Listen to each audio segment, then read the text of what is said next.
Yeah, g'day guys, it's Troy Dando here. Today we're going to have a look at the HDS-12 from Lowrance. It's a touchscreen version. It's the next one up from the HDS-10, which a lot of people have been running with great success. This one has a lot better features, a lot more features, and certainly makes your life out on the water a lot easier. So the first thing we're going to do is we'll just turn it on. Just a simple push down on the bottom right hand corner there.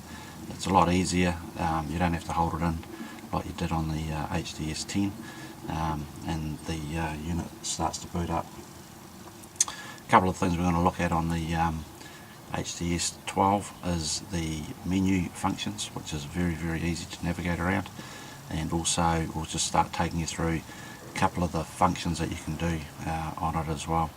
It has all the same features as the other units, like the radar, sounder, GPS chart plotter.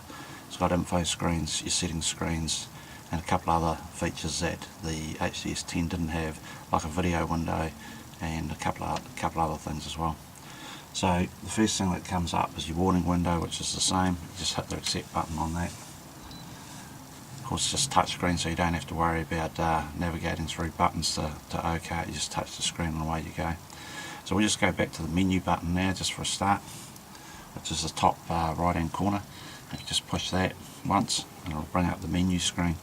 The menu screen has a couple of new features showing on there, like the video, which we just mentioned, and also it gives you a range of layouts for your screen. Just go back into simulation mode.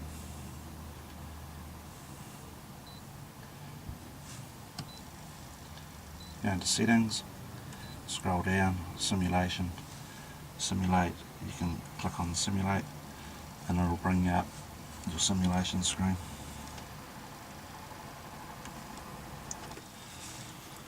So the first thing that you'll notice with the touchscreen versions of these models is that they're very easy to navigate around.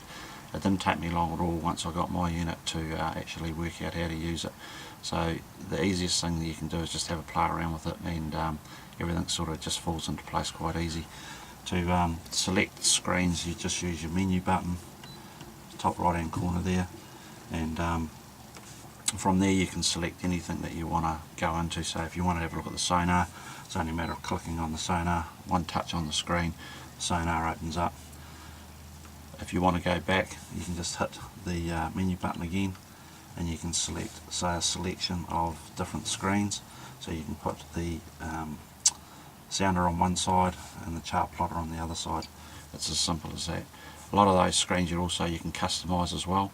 So you can, if you click on the menu button again, you can come in, if you go more, and you can select the blank screen, you can bring it up, and you can drag across whatever you like onto this panel. So we'll put on a chart on one of them, we'll also put in a structure scan unit, and we'll also put in a sonar unit. So now we've got the three functions there, the three things that we want to have a look at on our particular screen. You just save it, and that pops it up down the bottom here. So if we wanted to have a look at that now in the real environment, click on it, and it brings it up. So if we wanted to customise that screen and just change the windows around a little bit, the likes of, we wanted to put the GPS over onto where the sounder is and the sounder up into the main screen, then it's quite easy. All you need to do is just go back on your menu, go back down, and you'd see this is the one we built here.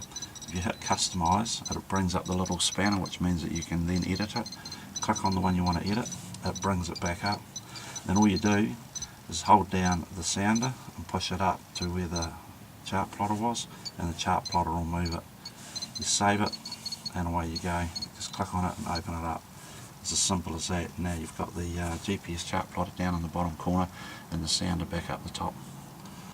One of the things we'll have a look at is the trail function that's on the HDS-12. It's a great function on your chart. It shows you where you've been. You would use this if you're wanting to retrace your steps. If you've found a mark and you want to go back over your mark and you're trying to get a drift line, if you put your trails on, you can see which way you're drifting to try and get over the best position on that mark. So if you just go to your menu screen, which is the main screen, you'll see on the left hand side there's a Trails button. If you click on Trails, it'll bring up the Trails screen. If you want to do a new trail, which we do, we'll click on New. Trail 1, we'll just leave it, show it that it's recording. You can change the colour of it, so we'll put a green one on, and then you just save it. So that's now recording the trail for when you go on your GPS. So just close that screen and then have a look at, we're on this simulator now, and we'll simulate trying to put on a track over the top of that.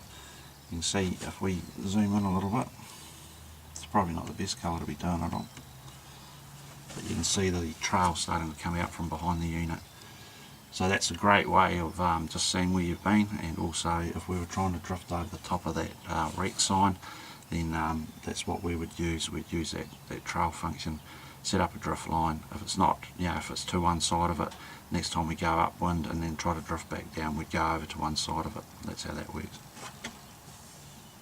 So I've just had a look at that trail function, and we see we selected a green trail. It doesn't show it too good on that blue background.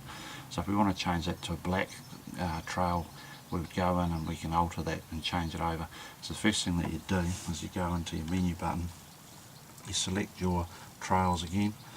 The one that we were doing was number 1, so you would go click on that one, that opens it up. You then see we've got the green selected, you click on that, change it to black, and then save it, and then close that back out. If you go back, you'll see that the new trail is black. So we've got the chart plotter going, and we want to have a look at a dual function of the screen. So we want to have a look at a GPS chart running, and we also want to have a look at the sounder on there as well. So if you've only got one unit in your boat and you want to dual function it, it's very, very easy with this HDS-12 unit. So all you do is, like you're on chart now, you would go into your menu button by clicking it, and then you just go into chart and sonar. Now that's a preset function that's in the Lowrance when it comes out, but like we looked at before, you can customise a lot of those functions and screens to suit whatever way you want to see it. So now you can see we're running the sonar button, the sonar screen, and the chart at the same time. So one of the cool features on the new HDS-12 is the ability to switch from one part of your screen to the other part of the screen without having to hold the pages button in like you used to on the older units. So with the new one, all you need to do is just touch the screen and it'll change over. You can see there's an orange border around the outside of the screen. That tells you which screen is the active screen. So at the moment you can see it's on sonar and it's the active screen. If we wanted to change over to the chart, just click on it and away you go, it's the new active screen. You can then zoom in, zoom out, do any other function you like. Again, if we wanted to go back over to the sonar screen, we just click on that one, and then you can zoom in and out on that one as well.